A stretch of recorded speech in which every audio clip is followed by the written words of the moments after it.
सुशांत सिंह मामले में आज अंततः सुप्रीम कोर्ट ने सीबीआई जांच के आदेश दे दिए। लेकिन इस प्रश्न के बाद इस अवतरण के बाद कई प्रश्न खड़े होते हैं। क्या सुशांत सिंह राजपूत को पूर्ण न्याय की प्राप्ति हो गई? क्या केवल सीबीआई जांच हो जाने से उनको पूर्ण न्याय की प्राप्ति हो गई? दूसरे सवाल ये कि क्या भारत में सामान्य लोग और सेलिब्रिटीज़ के बीच में न्याय को लेकर कोई अंतर तैयार हो गया? क्या जब तक अलग अलग इस तरह के मर्डर मिस्ट्रीज़ के ऊपर वो काफ़ी ज़्यादा पॉलिटिकल राजनीतिकरण नहीं होगा तब तक उसमें न्याय का समाधान नहीं मिलेगा? या फिर जब तक वो टीवी पे 24 आवर कवर नहीं होगा तब तक न्याय नहीं मिलेगा? ये कई सारे मुद्दे हैं जो सवाल उठ रहे हैं। अगर हम लोग सुशांत सिंह राजपूत के केस की बात करें तो ये अवश्य है कि आज का दिन इस केस के लिए महत्वपूर्ण है।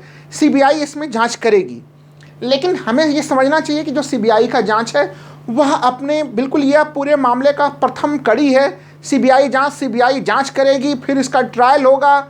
लेकिन कभी मित्रों ध्यान दिया है कि सीबीआई का कन्विक्शन रेट क्या रहा है?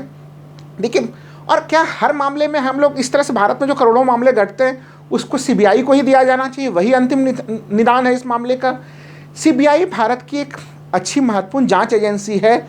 उसकी क्षमता है, 6000 स्टाफ है सीबीआई के भीतर।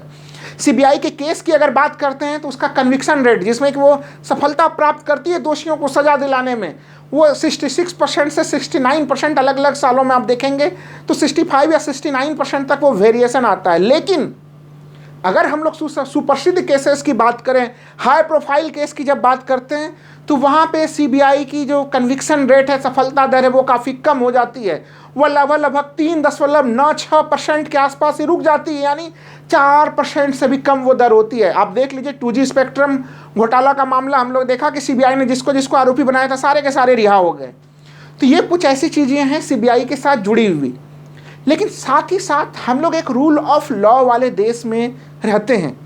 रूल ऑफ लॉ यानी कि कानून के समक्ष समानता, कानून के सामने हम सभी बराबर हैं, चाहे वो प्रधानमंत्री हो चाहे वो किसान हो, कानून के सामने में सभी बराबर हैं। लेकिन इसी के साथ रूल ऑफ लॉ के साथ एक दूसरा सवाल भी खड़ा उठता है कि क्या न्याय पाने के अवसर भी इस देश में सबों के लिए बराबर है?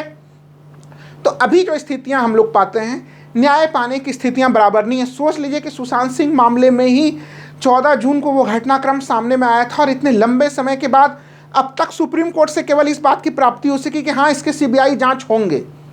अगर ये मामला इतना हाई प्रोफाइल नहीं होता, सुशांत सिंह सेलिब्रिटी नहीं होते, मीडिया चैनल 24 आवर नहीं दिखा रहे होते, तो क्या यही स्थितियां होती? नहीं होती। जबकि अभी भी न्याय यहाँ से भी बहुत दूर है।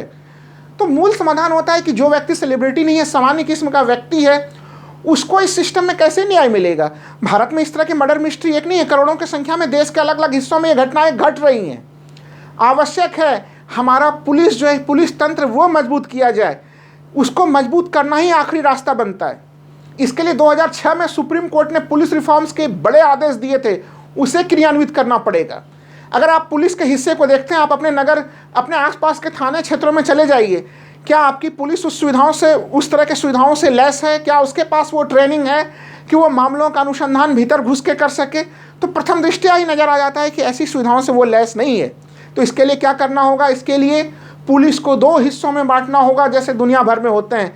पुलिस का एक हिस्सा जो कि लॉ एंड ऑर्डर को देखे, पुलिस का दूसरा हिस्सा जो इन्वेस्टिगेशन के मामलों को देखे। यहाँ पे पुलिस अभी दोनों काम करती है। लॉ एंड ऑर्डर में ही उसका अधिकांश समय चला जाता है, वहाँ पे वो स्थानीय व्यक्ति उनके प्रभावित कर देते हैं। जब वो जांच भी करती है तो वो जांच भी काफ़ी हद तक प्रभावित हो जाता है। और यही कारण है समाज के निचले तबके को प्रायः न्याय नहीं मिल पाता है, क्योंकि केस का फॉर्मेशन ही कमज़ोर होता है। इसलिए अगर हम लोगों को न्याय दिलाना है, वास्तव में लोगों को न्याय दिलाना है, तो उसके लिए आवश्यक है कि हमारी पुलिसिया सिस्टम में ही निचले स्तर पर सुधार हो।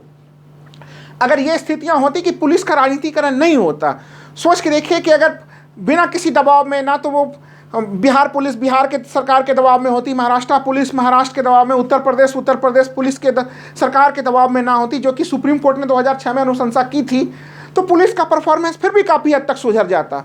लेकिन हम लोग वो स्थितियां नहीं देख रही हैं। जो राजनीतिज्ञ है वो पुलिस का प्रयोग अपने राजनीतिक क्षेत्राधिकार के लिए करते हैं, अपने स्टेटस सिंबल के लिए करते हैं। इसलिए इस मामले का विरोध करना होगा, तभी हर किसी को न्याय मिल पाएगा। नहीं तो हम लोग ढाक के 3 पात इसी तरह के डिबेट किसी अन्य मर्डर मिस्ट्री के मामले में भी करते रहेंगे।